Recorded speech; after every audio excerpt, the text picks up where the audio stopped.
ಕೆಪಿಎಸ್ಸಿಗೆ ಧಿಕ್ಕಾರ. ಮುಂದೂಡಿ ವಿದ್ಯಾರ್ಥಿಗಳಿಗೆ ಅನ್ಯಾಯ ಆಗ್ತಾ ಇದೆ. ಅನ್ಯಾಯ ಯಾವ ರೀತಿ ಆಗ್ತಾ ಇದೆ ಅಂದರೆ, ಇವರು ಒಂದು ತಿಂಗಳು ಮುಂಚೆ ಕೆಪಿಎಸ್ಸಿ ಒಂದು ತಿಂಗಳು ಮುಂಚೆನೇ ಪೇಪರ್ ಪ್ರಿಪೇರ್ ಮಾಡಿದ್ದಾರೆ. ಒಂದು ವಾರ ಮುಂಚೆನೇ ಎಲ್ಲ ಸೆಂಟರ್ಗೆ ಡಿಸ್ಟ್ರಿಬ್ಯೂಟ್ ಮಾಡಿದ್ದಾರೆ. ಅದು ಇಂಜಸ್ಟಿಸು ಮತ್ತು ಅದರಲ್ಲಿ ಕರಪ್ಷನ್ ಆಗೋಂಥ ಒಂದು ಎಲ್ಲ ಸಾಧ್ಯತೆಗಳು ಇದೆ. ಎರಡನೇದೇನಪ್ಪ ಅಂತಂದರೆ ವೀಕ್ ಡೇಸಲ್ಲಿ ಮಾಡ್ತಾ ಇರೋದ್ರಿಂದ ಎಲ್ಲ ಸ್ಟೂಡೆಂಟ್ಸು ಅಂದರೆ ವೀಕ್ ಡೇಸಲ್ಲಿ ಮಾಡ್ತಾ ಇರೋದ್ರಿಂದ ಡಿಸೇಬಲ್ ಪರ್ಸನ್ಗೆ ರೈಟರ್ ಸಿಗ್ತಾ ಇಲ್ಲ. ಮತ್ತು ಅದ್ರ ಜೊತೆಯಲ್ಲಿ ಯಾರೆಲ್ಲ ಪ್ರೈವೇಟ್ ಜಾಬಲ್ಲಿ ವರ್ಕ್ ಮಾಡ್ತಿದ್ದಾರೆ, ಸೆಂಟ್ರಲ್ ಗೌರ್ಮೆಂಟಲ್ಲಿದ್ದಾರೆ, ಅವ್ರಿಗೆಲ್ಲರಿಗೂ ಅವರು ಎಕ್ಸಾಮ್ಸ್ ಬರೀಬೇಕಂತ ಇದೆ. ಕೆಪಿಎಸ್ಸಿ ಪ್ರತಿ ವರ್ಷ ಕಾಲ್ ಮಾಡೋಲ್ಲ, ಪ್ರತಿ ವರ್ಷ ಎಕ್ಸಾಮ್ಸ್ ಆಗ್ತಾ ಇದ್ದಾರೆ. ಈ ವರ್ಷ ಎಕ್ಸಾಮ್ಸ್ ಬರೆದು ನೆಕ್ಸ್ಟ್ ಟೈಮ್ ಈ ಸತಿ ಅಟೆಂಡ್ ಮಾಡಿಲ್ಲ ಅಂದರೆ ನೆಕ್ಸ್ಟ್ ಟೈಮ್ ಏನಾದರೂ ಅಟೆಂಡ್ ಮಾಡ್ಬೋದು ಅಂತ ಒಂದು ಭರವಸೆ ಇಟ್ಕೊಬೋದು. ಆದರೆ 5 ವರ್ಷಕ್ಕೆ 10 ವರ್ಷಕ್ಕೆ ಒಂದ್ಸತಿ ನೋಟಿಫಿಕೇಶನ್ ಆಗುತ್ತೆ. ಅದರಿಂದ ಅವರಿಗೆಲ್ಲ ಅನ್ಯಾಯ ಆಗ್ತಾಯಿದೆ. ಮತ್ತು same day 27th UGC net exams ಇದೆ. ಆ ಒಂದು ಎಕ್ಸಾಮ್ಸು ಕ್ಲಾಶ್ ಆಗೋದ್ರಿಂದ ಈ ಒಂದು ಎಕ್ಸಾಮ್ಸು ಅಟ್ಲೀಸ್ಟ್ ಅವಕಾಶ ಮಾಡಿಕೊಡ್ಬೇಕು. ಒಬ್ರಿಗೆ ಅನ್ಯಾಯ ಆದರೂ ಅನ್ಯಾಯನೇ, 1000 ಜನಕ್ಕೆ ಅನ್ಯಾಯ ಆದರೂ ಅನ್ಯಾಯನೇ, 1,00,000 ಜನಕ್ಕೆ ಅನ್ಯಾಯ ಆದರೂ ಅನ್ಯಾಯನೇ. ಇವರು ಒಬ್ಬರು ಇಬ್ಬರು ಅಂತಲ್ಲ ಮ್ಯಾಮ್, ನೋಡಿದಾಗೆ ಸಾವಿರಾರು ಜನ ಇದ್ದಾರೆ ಕರ್ನಾಟಕದಲ್ಲಿ. 2,10,000 ಏನು ಸ್ಟೂಡೆಂಟ್ಸ್ ಎಕ್ಸಾಮ್ಸ್ ಬರೀತಾ ಇದ್ದಾರೆ. ಅಷ್ಟು ಜನರಲ್ಲಿ majority of the people want postpone. ಅಂದರೆ ಎಕ್ಸಾಮ್ಸ್ಗೆ ಎಲ್ಲರಿಗೂ ಅನುಕೂಲ ಆಗೋ ರೀತಿ ಒಂದು ಡೇಟ್ ಫಿಕ್ಸ್ ಮಾಡಿಬಿಟ್ಟು ಎಕ್ಸಾಮ್ಸ್ ನಡೆಸಿದ್ರೆ ಎಲ್ಲರಿಗೂ ಒಳ್ಳೆಯದಾಗುತ್ತೆ.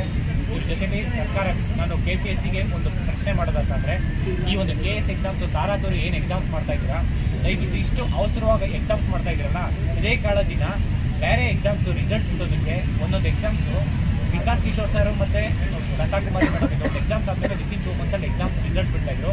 8 ತಿಂಗಳು 1 ವರ್ಷ 2 ವರ್ಷ ಆದರೂ ನೀವು ರಿಸಲ್ಟ್ ಬಿಡ್ತಾ ಇಲ್ಲ. ಆ ಒಂದು ಪ್ರಶ್ನೆ ಇವ್ರಿಗೆ ಯಾಕೆ ಬರ್ತಾ ಇಲ್ಲ? ಈ KS ಎಕ್ಸಾಮ್ಸ್ ಯಾಕೆ ಇಷ್ಟು ಆ ತಾರಾತುರಿ ನಡೆಸ್ತಾ ಇದ್ದೀರಾ? ಬಿಕಾಸ್ ಯಾಕೆಂದರೆ KPSCಲಿ ಕೆಲವೊಂದು ನಾನು ನೋಡಿರೋಂಗೆ ಇವಾಗ ನೆಕ್ಸ್ಟ್ ಇಯರು 3-4 ಜನ ಮೆಂಬರ್ ರಿಟೈರ್ಡ್ ಆಗ್ತಾ ಇದ್ದಾರೆ.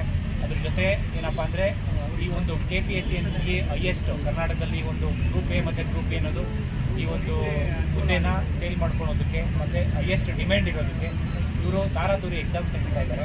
ಬೇರೆ ಎಕ್ಸಾಮ್ಸಲ್ಲಿ ಎಷ್ಟೊಂದು ರಿಸಲ್ಟ್ಸ್ ಬಿಡೋದಿದೆ, ಆ ರಿಸಲ್ಟ್ಸ್ ಬಿಡ್ತಾ ಇಲ್ಲ. ಮತ್ತು ಗೌರ್ಮೆಂಟ್ ಕಳಿಸಿರೋ ಎಷ್ಟೊಂದು ನೋಟಿಫಿಕೇಷನು FDA, SDA ಮತ್ತು group B, group C, group D exams KPSCಗೆ ಸಾವಿರಾರು ನೋಟಿಫಿಕೇಷನ್ ಕಳಿಸಿದ್ದಾರೆ.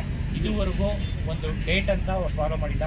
ಮತ್ತು ಈವೆಂಟ್ ಆಫ್ ಕ್ಯಾಲೆಂಡರು ಇವರು KPSC ಅಂತ ಒಂದು ಕಾನ್ಸ್ಟಿಟ್ಯೂಷನ್ ಮಾಡಿನೇ, UPSCಗೂ ಕಾನ್ಸ್ಟಿಟ್ಯೂಷನ್ ಮಾಡಿನೇ. ಯಾಕೆ ಇವರು UPSCನ ಫಾಲೋ ಮಾಡ್ತಾ ಇಲ್ಲ? UPSC ಎಕ್ಸಾಮ್ಸ್ ಎಲ್ಲ ಎಕ್ಸಾಮ್ಸು ಎಕ್ಸೆಪ್ಟ್ ಒಂದು ಮೇನ್ಸ್ ಬರೀಬೇಕಾದ್ರೆ ವೀಕ್ ಡೇಸಲ್ಲಿ ನಡೆಸ್ತಾರೆ ಅಷ್ಟೇ. ಯಾವುದಾದ್ರು ಕೆಲವೊಂದು ಎಕ್ಸಾಮ್ಸು, ಎಲ್ಲ ಎಕ್ಸಾಮ್ಸು ಮ್ಯಾಕ್ಸಿಮಮ್ ಸಂಡೇ ಎಕ್ಸಾಮ್ಸ್ ನಡೆಸ್ತಾರೆ.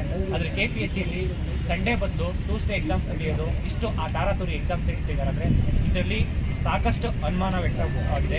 ಇಡೀ ಕರ್ನಾಟಕದಲ್ಲಿ ಪ್ರತಿಯೊಬ್ಬ ಸ್ಟೂಡೆಂಟ್ಸ್ಗೂ ಮತ್ತು ಎಲ್ಲರೂ ನಮ್ಮ ಸಂಘಟನೆಗಳು, ಎಲ್ಲ ಕರ್ನಾಟಕದಲ್ಲಿ ಎಲ್ಲ ಸಂಘಟನೆಗಳು ಮತ್ತು ಅಪೋಸಿಷನ್ ಪ್ರತಿಯೊಬ್ಬ ಲೀಡರ್ ಸಪೋರ್ಟ್ ಮಾಡ್ತಿದ್ದಾರೆ.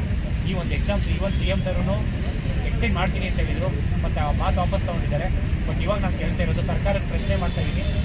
ಆದರೆ ನಾನು ಇವ್ರೇನಂತಾರೆ KPSCಗೆ ಸರ್ಕಾರ ಅನ್ಕೊಂತಿದ್ದಾರೆ. ನಾನು ಸರ್ಕಾರಕ್ಕೆ ಒಂದು ಭರವಸೆ ಕೈ ಮುಗ್ದು, ನಾವು ಎಲ್ಲ ಸ್ಟೂಡೆಂಟ್ಸ್ ಬರುವ ಕೈ ಮುಗ್ದು ಕೇಳ್ಕೊತಿದ್ದೀನಿ.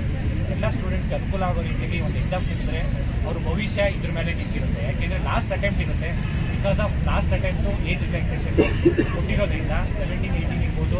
ಮತ್ತು ಎಷ್ಟೋ ಸಾವಿರಾರು ವಿದ್ಯಾರ್ಥಿಗಳು ಮತ್ತೆ ಈ ಒಂದು ಅವಕಾಶ ಸಿಗಲ್ಲ ಅವರಿಗೆ. ದಯವಿಟ್ಟು ಅಂಗವಿಕಲರು ಇರ್ಬೋದು ಮತ್ತು ಹೆಣ್ಮಕ್ಳು ಇರ್ಬೋದು, ಯಾರಿಗಾದರೂ ಅವ್ರಿಗೆಲ್ಲರಿಗೂ ದಯವಿಟ್ಟು ನಾನು ಸರ್ಕಾರಕ್ಕೆ CM ಸಿದ್ದರಾಮಯ್ಯ ಸರ್ಗೆ ಒಂದು ಟ್ವೀಟ್ ಮಾಡಿ KPSCಗೆ ಮನವರಿಕೆ ಮಾಡಬೇಕು. ಇದೇ ರೀತಿ ಮಹಾರಾಷ್ಟ್ರದಲ್ಲೂ ಪೋಸ್ಟ್ಪೋನ್ ಆಗೋದಕ್ಕೆ ಲಾಸ್ಟ್ 3-4 ಡೇಸಲ್ಲಿ ಅವರು ನಿರ್ಧಾರ ತಗೊಂಡ್ರು. 25th ಎಕ್ಸಾಮ್ಸ್ ಇತ್ತು, ಅವ್ರಿಗೆ ಸಂಡೇ ಎಕ್ಸಾಮ್ಸ್ ಇತ್ತು, ನಾಳೆ ಎಕ್ಸಾಮ್ಸ್ ಇತ್ತು. ಲಾಸ್ಟ್ 4 ಡೇಸ್ ಬ್ಯಾಕ್ ಅವರು ಎಕ್ಸ್ಟೆಂಡ್ ಮಾಡಿದ್ದಾರೆ. ದಯವಿಟ್ಟು ಅದೇ ರೀತಿ ಸರ್ಕಾರಕ್ಕೂ ನಾವು ಕೇಳ್ಕೊಳೋದೇನಪ್ಪ ಅಂದರೆ, ಎಲ್ಲ ಸ್ಟೂಡೆಂಟ್ಸು ಬಡವರ ಪರವಾಗಿ ಸರ್ಕಾರ ಇದ್ದಾರೆ ಅಂತ ಅನ್ನೋದಾದರೆ ದಯವಿಟ್ಟು ಅವರಿಗೆ ಒಂದು ಅವಕಾಶ ಮಾಡಿಕೊಡಿ ಅಂತ